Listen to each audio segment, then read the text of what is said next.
So, you've decided to hit the road on your bike. Maybe you're looking to shake things up a bit, get out of that routine, and see the world at your own pace. You're probably full of excitement, a little bit of fear, and wondering what you should be doing for gear.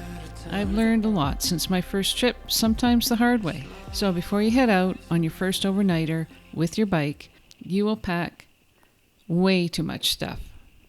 You don't need 5 t-shirts and 3 pair of pants. Here are the necessities.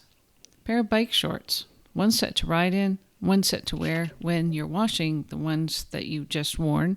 A couple of t-shirts. I prefer merino wool. For whatever reason, merino wool doesn't smell when you get sweaty.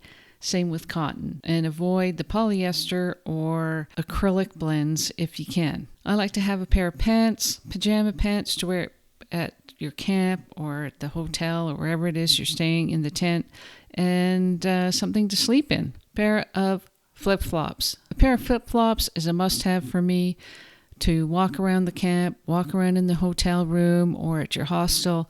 And for me, I wear my flip-flops in the shower because you just don't know what's been happening in that shower before you got in there.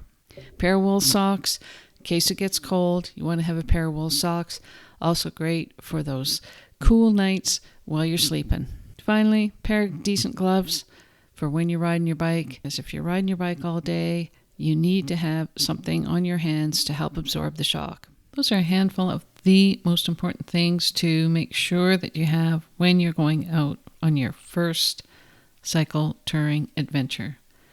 It's not an exclusive list or an exhaustive list, but keep those things in mind. My name is Laura Kellen-May. This is Cyclotropic, and I hope that you find some adventures and get out and ride your bike today. Thanks now. See you later. Bye.